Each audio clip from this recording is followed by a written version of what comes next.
नारायण के अलावा कोई इतनी शक्ति संपन्न नहीं होगा इस 3 खंड में, लेकिन ये दोनों तो परास्त होने वाले नहीं है। जब युद्ध के बाद जब हनुमान जी मुस्कुराने लगे तो कहा कि ये सहायता नहीं करता, मुस्कुरा रहा है। तो कहा क्षमा करो, ये आपके ही खून है, आपका ही रक्त है, और दुनिया में इतना शक्ति संपन्न कौन हो सकता है जो आपकी बराबरी कर पाए। कहता ना कि पुत्र पिता से सवाया होता है, बस ये आपके ही हैं और इस कारण आपसे पराजित नहीं। वही तो हम कहते हैं आचार्य विद्यासागर जी के पूज्य मुनि श्री सुधा सागर जी महाराज पुत्र हैं, पिता के से बढ़ के पुत्र सवाया होता है, वे पुत्र की भांति है, किसे नहीं होगा। जब क्षत्रियों का खून है, जब अगर वो नहीं होते तो संदेह में आता कि आचार्य विद्यासागर का शिष्य कोई इतना अनुभवी है कि नहीं, इतना प्राण शक्ति संपन्न है कि नहीं। तो जब वो हुए तो कहा कि हाँ यही आचार्य विद्यासागर जी के ही शिष्य हैं, क्योंकि बाप से लड़का सवाया होता है, नियम रहता है। जब तो वह है तो कोई दुनिया में कह सकता है अपने आप में उनका वीर। हमने जब पद्म पुराण पढ़ा तो लगने लगा कि वही वीर छलकता है जो रामचंद्र जी का वीर लवकुश के रूप में था, तो वही आचार्य विद्यासागर जी का वीर मुनीष पुंगा श्री सुधा सागर जी के रूप में रहा।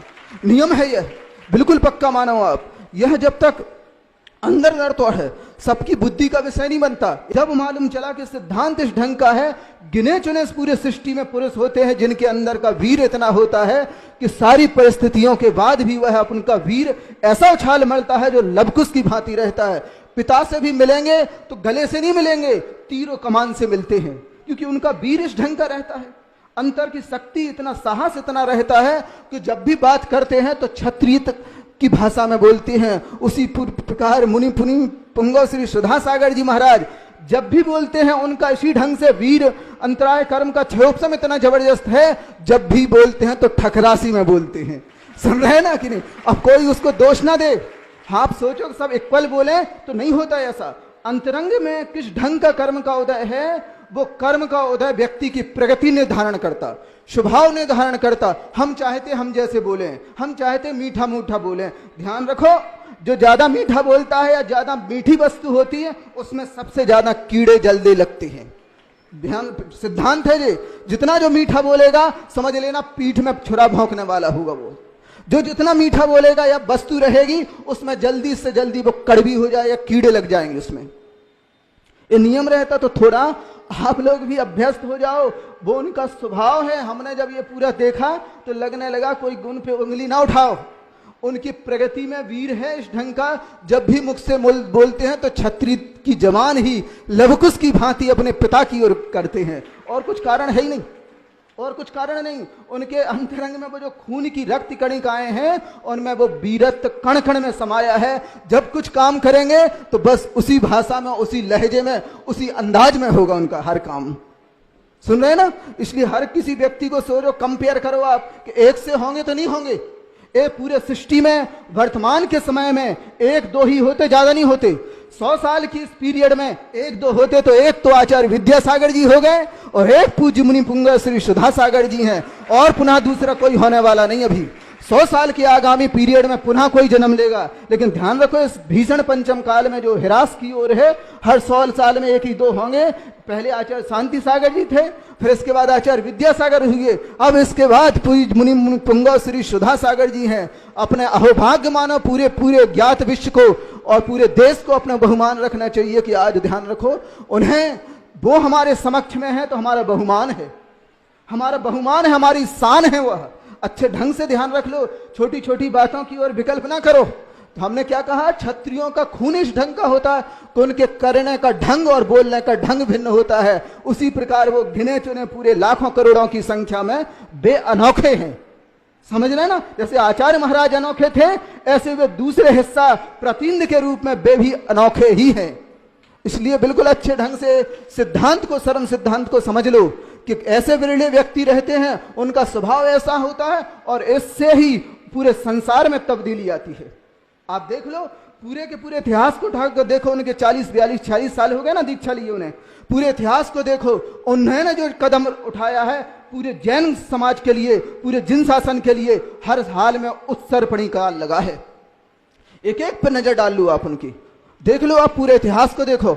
आप देखो उनकी जब जब उनका प्रवास हुआ, जहां जहां से वो गए हैं, हर हाल में जिन शासन का उत्थान हुआ है, समाज का उत्थान हुआ है, संस्कृति का पूरे तीर्थ क्षेत्रों का उत्थान हुआ है, हर जगह बढ़ोतरी हुई है।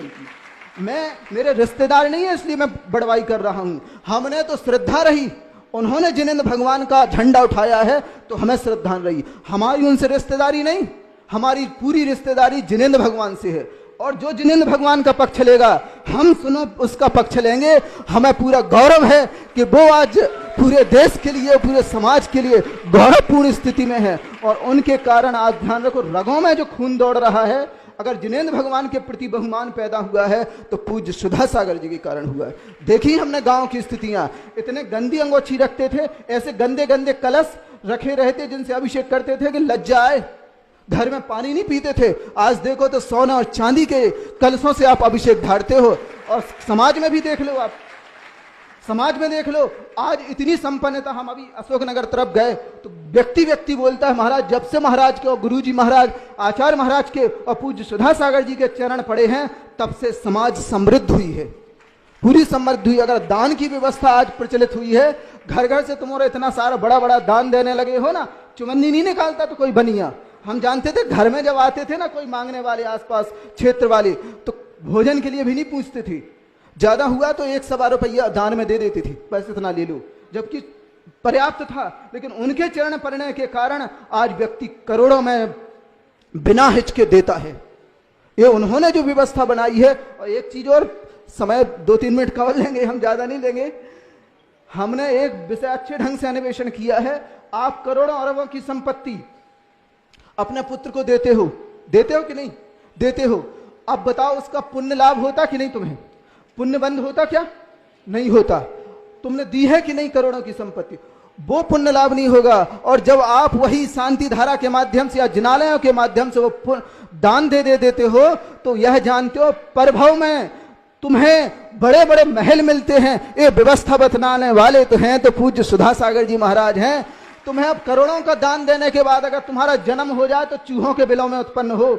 लेकिन उन्होंने ऐसी व्यवस्था बता दी कि अब तुम ऐसी व्यवस्था से जुड़ गए हो कि अब तुम करोड़ों रुपये दान देते हो, यहां से मरण के जाते हो तो स्वर्गों में बड़े बड़े विमान मिलते हैं, और यहां जन्म लोगे अगर मनुष्यों में तो बड़े बड़े राजाओं के महल प्राप्त होते हैं। यह उनकी देन है और आचार्य महाराज की देन है। हम चाहते हैं ऐसा ही बहुमान हमें जिन शासन के प्रति बना रहे, और ऐसे महान संत कह दें और पुण्यवान जीव हैं उनके प्रति ऐसा ही बहुमान बना रहे। बस इन्हीं भावनाओं के साथ चिंतामणि श्री पारसनाथ भगवान की, पूज्य आचार्य गोवर श्री विद्यासागर जी मुनि महाराज की, पूज्य मुनि पुंगव श्री सुधा सागर जी महाराज की जय।